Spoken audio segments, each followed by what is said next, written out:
This scale, well, it's likely unprecedented. And at the same time, Iran is trying to open a second front in what's called the Mandab Strait. So what's the situation now? It's not just Iran. President Trump is also looking to open a second front in the Middle East. What kind of second front is that? I'll give you the details today. Also, Xi Jinping has confirmed he'll visit the United States in late September. So before that visit, what moves is she making to repair ties with Trump? You can tell how nervous she is feeling right now. Welcome to Good Morning America with Fang Wei.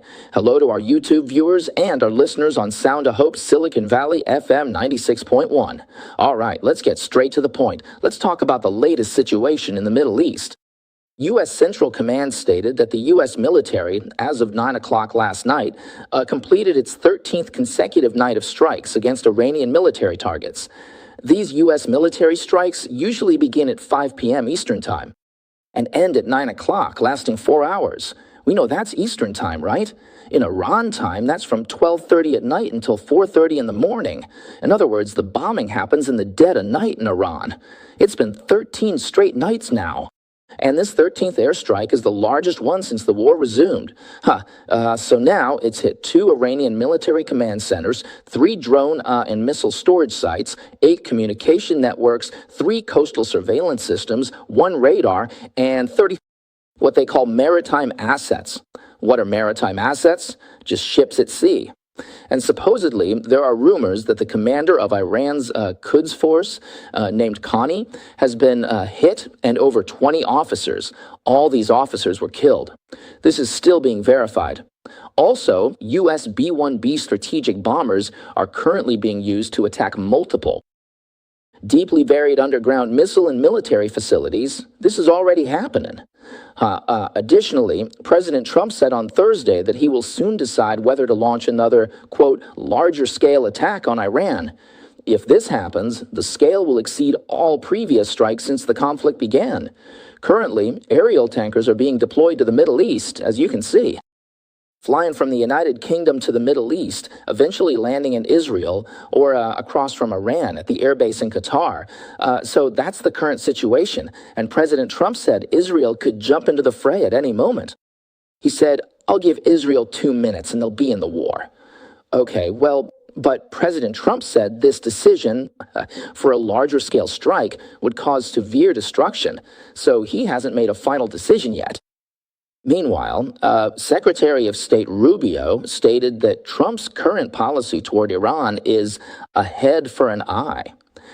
This is called a head for an eye because the English term for tit for tat is an eye for an eye, meaning an eye for an eye. Rubio said his boss, President Trump, is doing a head for an eye, meaning if Iran hits these ships, the U.S. military's counterattack will be a disproportionate punishment. Rubio said that until they regain their senses, the price they pay will continue to rise every single night. Now, let's talk about a few things. First, how Trump is responding to Iran's attacks on merchant ships in the Strait of Hormuz. Last night, Trump posted on Truth Social saying, "Please consider this statement as notice," which means it's official policy. From now on, any damage to ships, cargo, or related property will be compensated using Iranian funds held and controlled by the United States, because many of Iran's overseas assets are currently frozen by the U.S. Treasury. It's basically in the hands of the U.S. Treasury. So if you sink a ship, you have to pay, right? Then we'll use your money to pay for it, okay? President Trump also stated that the amount of damage could be quite massive because hitting a 200,000 or even 300,000 ton giant oil tanker, the loss is obviously huge. One ship is worth hundreds of millions of dollars. But President Trump said doing this is fair and reasonable. Let me interpret this. This move means Trump is turning Iran's attacks on tankers into their own financial loss. In other words, every time you hit someone, it's like hitting yourself. So in this situation, it's actually a pretty clever way of putting it, or a clever policy.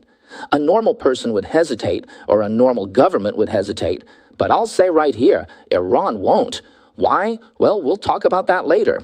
In the second part, I'll explain why Iran doesn't hesitate. Also, the Iranian Revolutionary Guard issued a warning saying any British base used by the U.S. military to attack Iran will be considered a target. We just saw large refueling planes flying out of U.S. Air Force bases in the U.K. heading to the Middle East.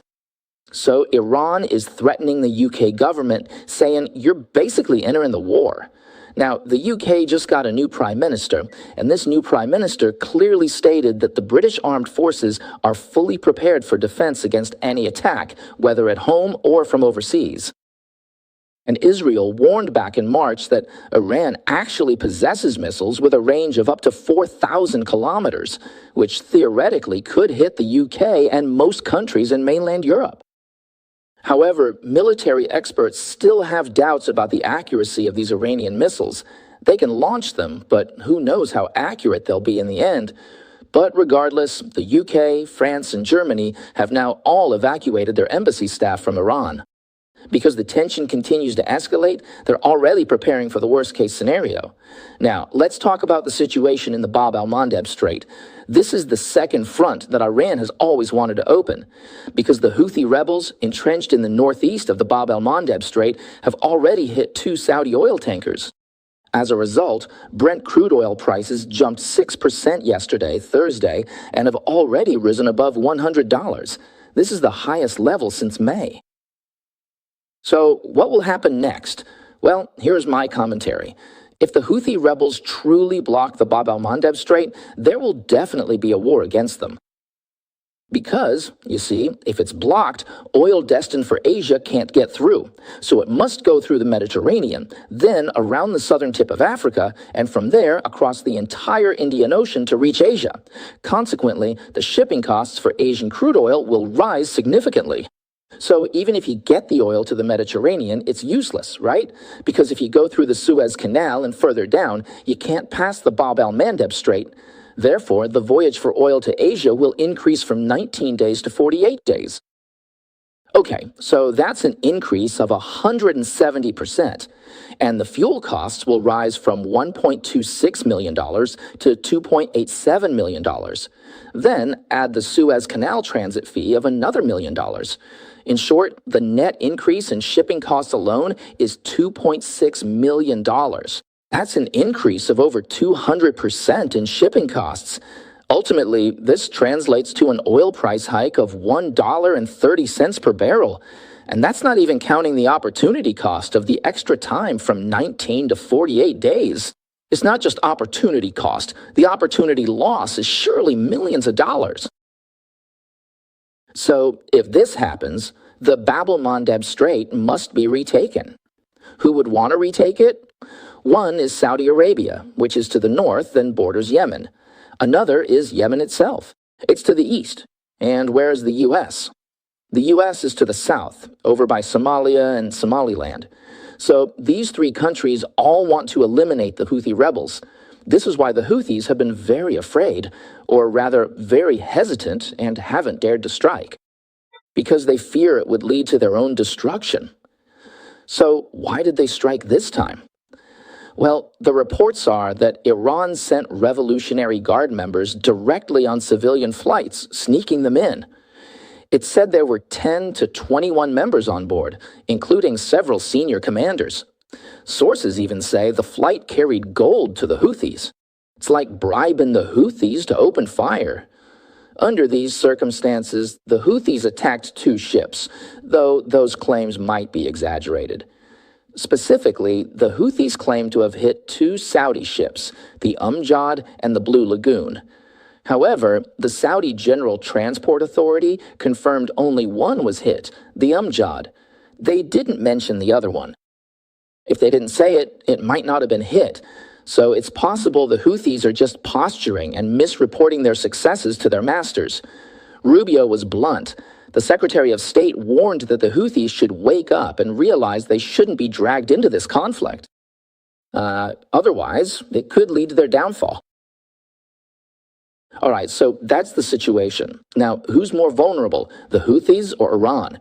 The Houthis are much, much more vulnerable because, as we know, the war against Iran right now is an air war, and air wars can't change a regime. But for the Houthis, once the fighting starts, with Yemeni forces attacking from the east, Saudi forces coming down from the north, and even UAE forces, that means... Sorry about that. That means a ground war scenario would emerge. And a ground war means the regime could collapse. Well, regardless, this is Iran's attempt to open a second front, no matter what happens to the Houthis. And the United States also wants to open a second front elsewhere. What is it? Well, next we'll talk about another second front in the Iranian theater. It's not Iran's front, it's America's second front. What is it? It's the pipeline front. We all know that whether Iran closes the strait or cuts off a third of the world's seaborne oil and so on, they're betting that the U.S. won't dare to engage in a war of attrition, right? If I block the strait, what will you do? The U.S. just can't afford a war of attrition, especially for Gulf countries like Iraq, where 90% of oil shipments go through the Strait of Hormuz. Now, that was in the past. Presidents before Trump certainly were like that.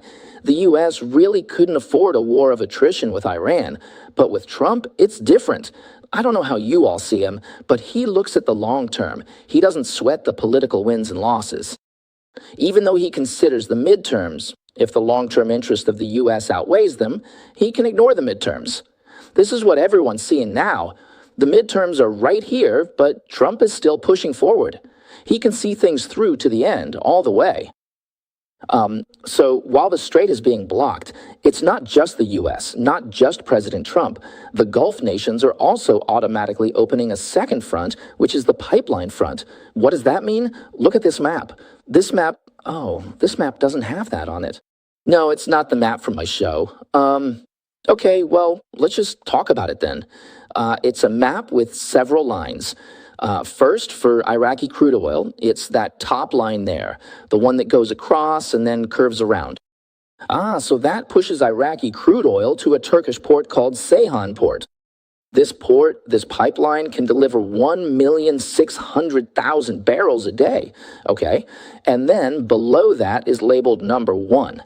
This is a pipeline from the 1950s. It goes from Kirkuk in Iraq to Banyas in Syria. This pipeline was later abandoned, but because of his Gulf War, it's being restored. It can transport 300,000 to 700,000 barrels a day. Okay. And below that is the Iraqi strategic pipe. It's called the Iraq Strategic Pipeline. Number 2, this pipeline labeled number 2 can transport 1,400,000 barrels a day. And then there's number 3. You can see its name is the Trans-Arabian Pipeline, which can transport 500,000 barrels a day. Then there's the Iraq-Saudi Pipeline, line number 4.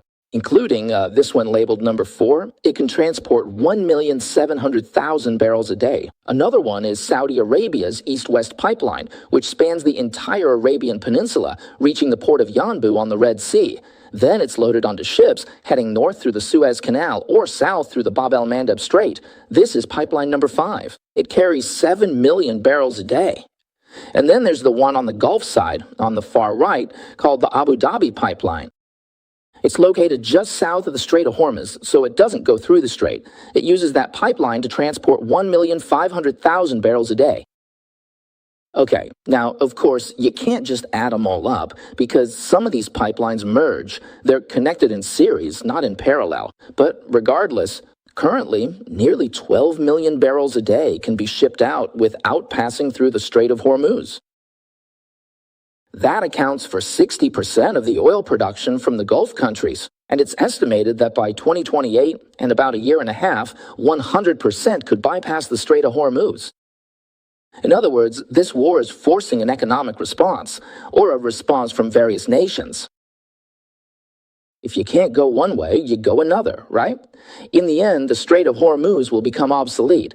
So, regarding this matter, does the Iranian government know? Of course they do. The result of their actions is that for every missile they fire, others will work frantically to lay pipelines elsewhere. So this is a self-destructive attack. Why would Iran do such a thing? That's the question. Let's think about it from Iran's perspective.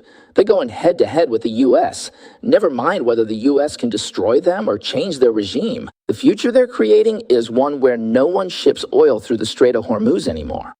And what will they have left to hold the world hostage with? If that's the case, why do they still attack these tankers? That's the first question. The second question is one many viewers have asked, but I haven't had the chance to address. Well, let me address it now. Why is it that Russia has nukes, the CCP has nukes, Pakistan has nukes, and even North Korea has nukes, and it's not a problem? They haven't used them, right? So why can't Iran have them? Why has Trump been so focused on Iran? This question is tied to why Iran is being so self-destructive, effectively closing off and ruining the Strait of Hormuz just to fight the U.S. to the bitter end. For this, we need to go back in time. We're going back over 1,500 years, to the year 632 AD.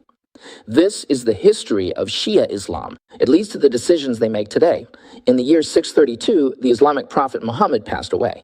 As it turned out, he didn't leave behind a succession plan that everyone agreed on, which led to two different positions. One position is what we know today as the Sunni branch.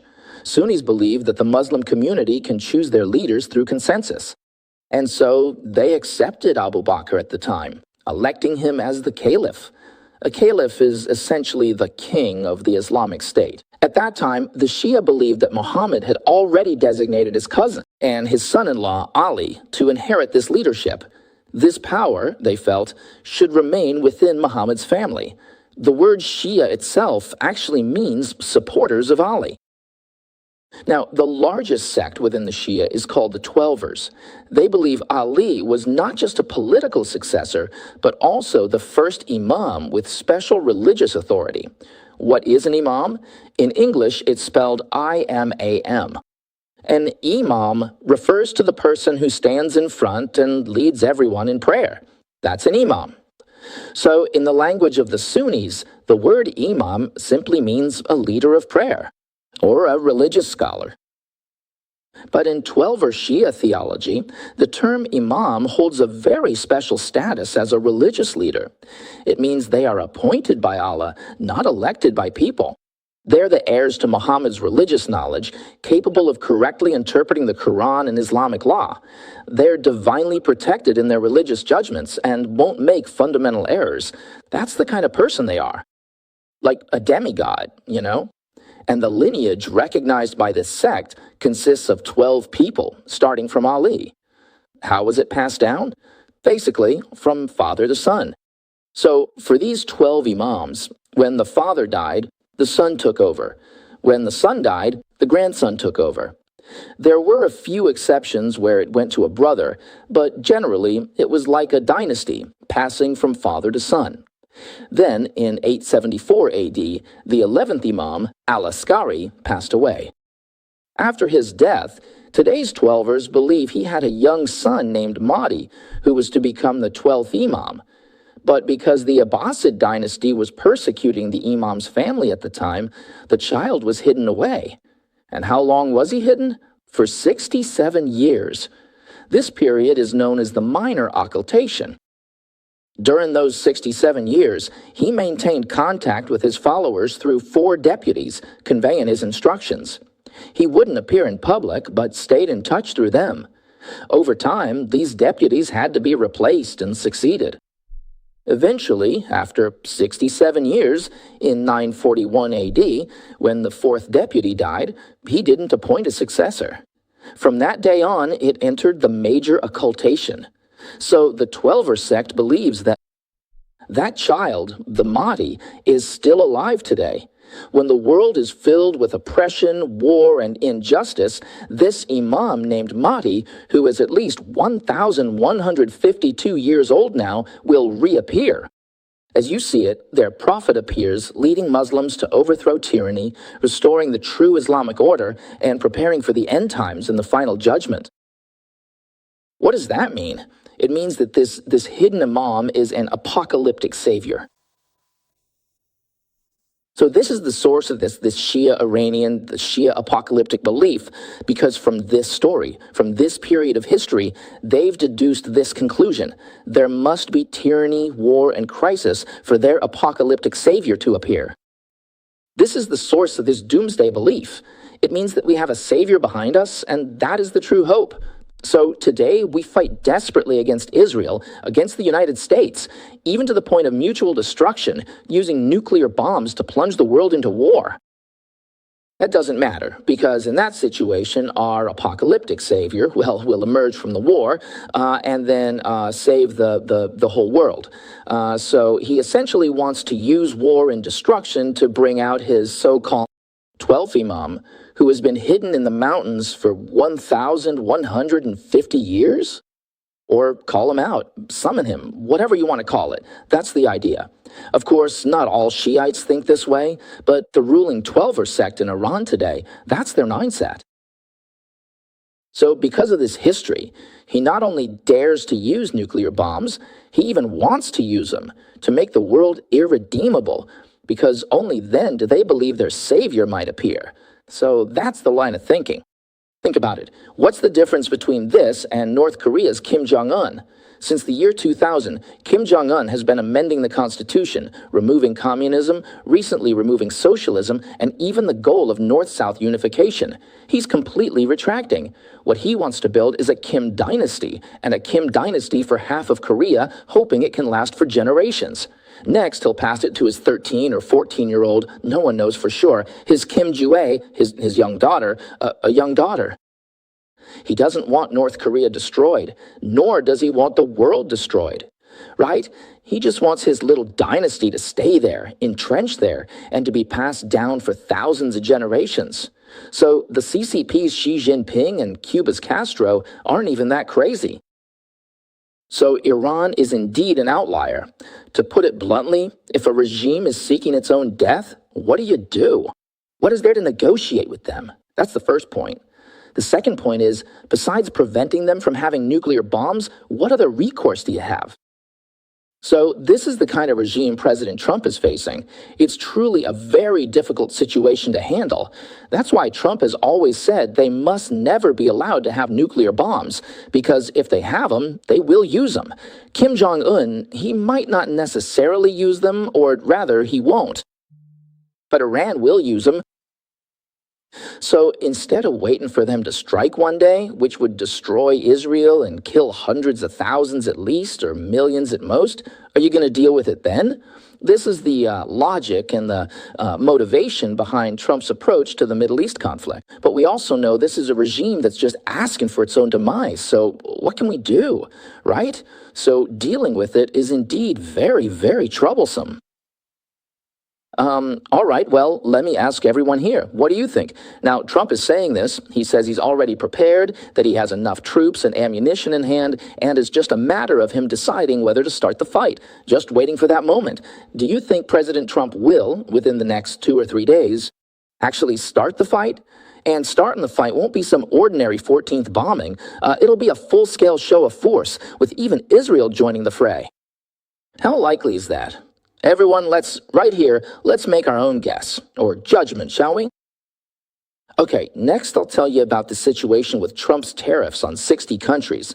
So at 12:01 a.m. Eastern Time on July 24th, President Trump's 150-day 10% global tariff expired. The background is that the Supreme Court had already overturned the universal tariffs Trump previously imposed based on the International Emergency Economic Powers Act, right? The 10% universal tariff. So after it was overturned, Trump, that same day, cited Section 122, the transitional measures of the Trade Expansion Act.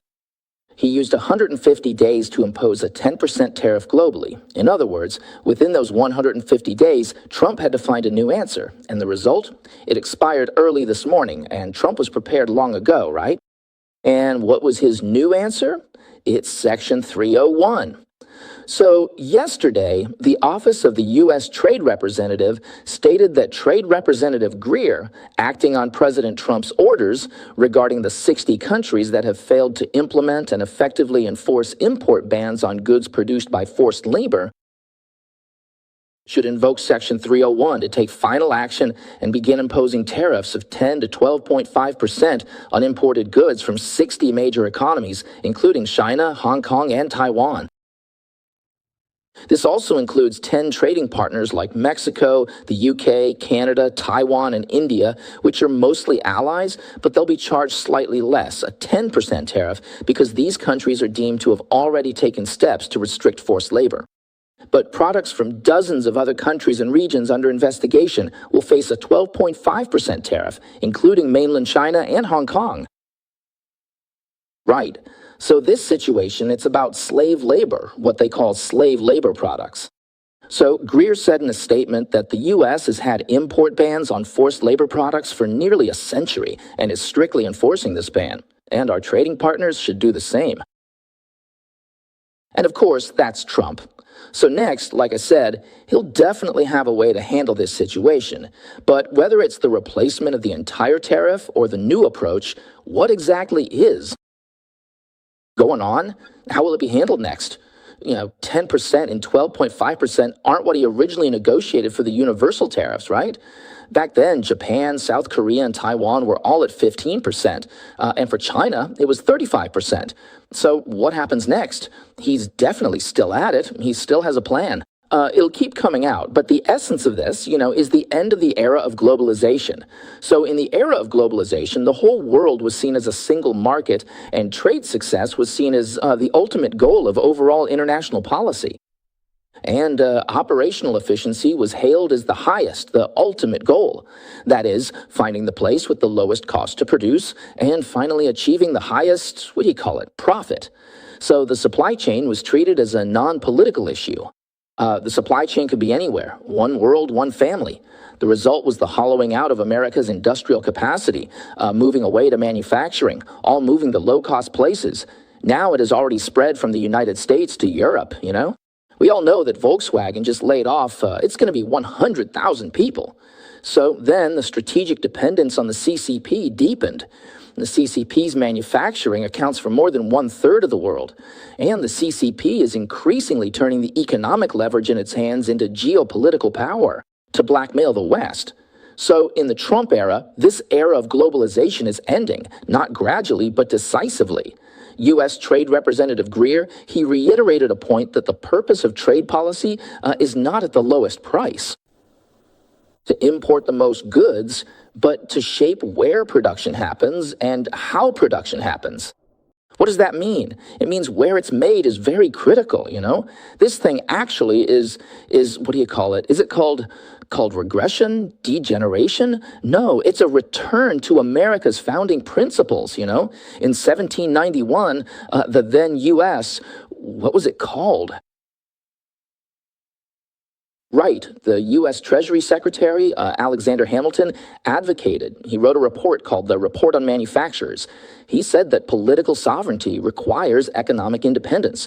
If you are not economically independent, you have no political sovereignty, and tariffs are an indispensable means to achieve this goal.